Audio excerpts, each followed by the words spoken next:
ఆ నియోజకవర్గం టీడీపీకి కంచుకోట. నాయకులు కార్యకర్తలది ఒకే మాట ఒకే బాట. అందుకే గత ఏడాది జరిగిన ఎన్నికల్లో తెలుగుదేశంకు భారీ మెజారిటీ వచ్చింది.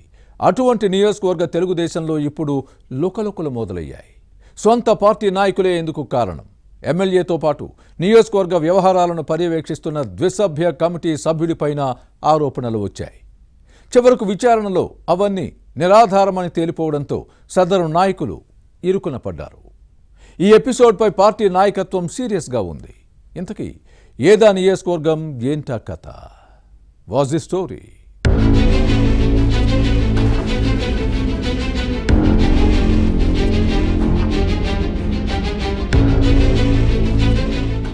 ఉమ్మడి పశ్చిమ గోదావరి జిల్లాలోని కొవ్వూరు టీడీపీకి మంచి పట్టున్న నియోజకవర్గం. కష్టకాలంలోనూ పార్టీని గెలిపించిన నాయకులు, కార్యకర్తలు ఉన్నారు. పార్టీ తమకేమిచ్చిందని ఆలోచించరు. తెలుగుదేశంకు తాము ఏం చేశామనే అంశానికే ప్రాధాన్యత ఇస్తారు. అటువంటి నియోజకవర్గ టీడీపీలో సమస్యలు సృష్టించేందుకు కొందరు నేతలు చేస్తున్న ప్రయత్నాలు కలకలానికి కారణమైంది. ఎమ్మెల్యే ముప్పిడి వెంకటేశ్వరరావుతో పాటు పార్టీ వ్యవహారాలను పర్యవేక్షిస్తున్న ద్విసభ్య కమిటీలోని ఓ సభ్యుడిపై కొందరు నేతలు చేసిన ఆరోపణలతో నియోజకవర్గంలో అలజడి మొదలైంది. అయితే వాటిలో పసలేదని ఏకంగా అధికారులే క్లీన్ చిట్ ఇవ్వాల్సి వచ్చింది. ఇక నియోజకవర్గ వ్యవహారాలను పరిశీలిస్తే 2014లో కొవ్వూరు నుంచి ఎమ్మెల్యేగా గెలిచిన కేఎస్ జవహర్ కొంతకాలం మంత్రిగానూ బాధ్యతలు నిర్వహించారు. 2019 ఎన్నికల్లో ఈయన్ను పక్కన పెట్టి వంగలపూడి అనితకు టికెట్ ఇవ్వడంతో ఓడిపోయారు. ఆ తర్వాత పార్టీలో వర్గపోరు పెరిగింది. జవహర్ అనుచరులు అంతా ఒక వర్గంగా, వ్యతిరేకులు మరో గ్రూపుగా మారారు. ఆధిపత్య పోరుతో నియోజకవర్గానికి టీడీపీ ఇన్ఛార్జి లేకుండా పోయారు.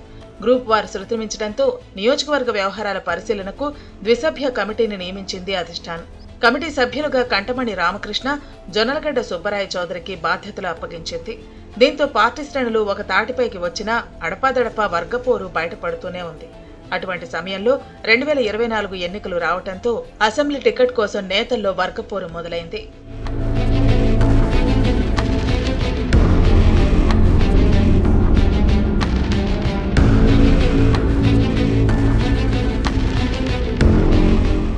కొవ్వూరు అసెంబ్లీ టికెట్ కోసం జవహర్తో పాటు పలువురు నేతలు ప్రయత్నించారు. పార్టీకి చిరకాలంగా అండగా ఉంటున్న పారిశ్రామికవేత్త అచ్చిబాబు, ద్విసభ్య కమిటీ సభ్యులు కంటమణి రామకృష్ణ, సుబ్బరాయ చౌదరితో తెలుగుదేశం అధిష్టానం చర్చించింది. చివరకు గోపాలపురం మాజీ ఎమ్మెల్యే ముప్పిడి వెంకటేశ్వరరావుకు సీటు ఇవ్వడంతో ఘన విజయం సాధించారు. అయితే టీడీపీలో కొందరు నేతలు వైసీపీతో చేతులు కలిపి ముప్పిడిని ఓడించడానికి ప్రయత్నించారనే టాక్ నడిచింది. ఇక నియోజకవర్గంలో అభివృద్ధి, సంక్షేమ కార్యక్రమాలను ఎమ్మెల్యేతో పాటు ద్విసభ్య కమిటీ సభ్యులు పర్యవేక్షిస్తూ ముందుకు సాగుతున్నారు. కానీ కొందరు నేతలు పార్టీలో సమస్యలు సృష్టించేందుకు ప్రయత్నించడం మొదలుపెట్టారు. శాసనసభ్యుడు ముప్పిడి వెంకటేశ్వరరావుతో పాటు ద్విసభ్య కమిటీ సభ్యుడు కంటమణి రామకృష్ణపై తీవ్ర ఆరోపణలు చేశారు. ఇసుక దందా నడుపుతూ మద్యం వ్యాపారుల నుంచి డబ్బులు వసూలు చేశారన్న కామెంట్స్ వచ్చాయి. వైన్ షాపుల ఓనర్లను బెదిరించి వాటాలు లాక్కోవడంతో పాటు అక్రమ మైనింగ్ చేస్తున్నారన్న ఆరోపణలు పొలిటికల్ ప్రకంపనలు సృష్టించాయి. దీనంతటికీ కంటమణి రామకృష్ణ సూత్రధారణ వాదాన్ని వినిపించారు.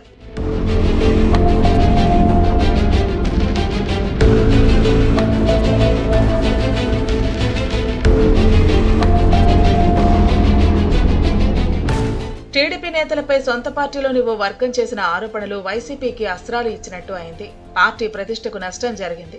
చూస్తూ ఊరుకుంటే పరిస్థితి చేయి దాటిపోయే ప్రమాదం ఉందని గుర్తించిన టీడీపీ అధిష్టానం మొత్తం వ్యవహారంపై విజిలెన్స్, రెవెన్యూ అధికారులతో విచారణ జరిపించగా ఆరోపణల్లో నిజం లేదని తేలింది. ఆరోపణల వెనుక కీలక నేత ఉన్నారని గుర్తించి గట్టి వార్నింగ్ ఇచ్చినట్టు సమాచారం. ఇక్కడ మరో విషయాన్ని గుర్తు చేస్తున్నారు. ఇటీవల కాలంలో ద్విసభ్య కమిటీ సభ్యుడు కంటమణి రామకృష్ణ యాక్టివ్గా ఉంటున్నారని, మరో సభ్యుడు జొన్నలగడ్డ సుబ్బరాయ చౌదరి కాస్త అంటిముట్టినట్టు ఉంటున్నారన్నది సారాంశం. అందుకే చురుగ్గా ఉంటున్న కంటమణి రామకృష్ణను టార్గెట్ చేశారని పార్టీ నాయకులు చెబుతున్నారు.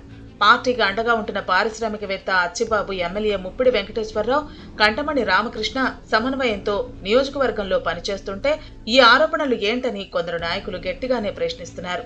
పార్టీలో ప్రాబ్లమ్స్ క్రియేట్ చేసేందుకు ప్రయత్నిస్తున్న నేతలపై అధిష్టానం చర్యలు తీసుకోవాలని కోరుతున్నారు. ఏం జరుగుతుందో చూడాలి.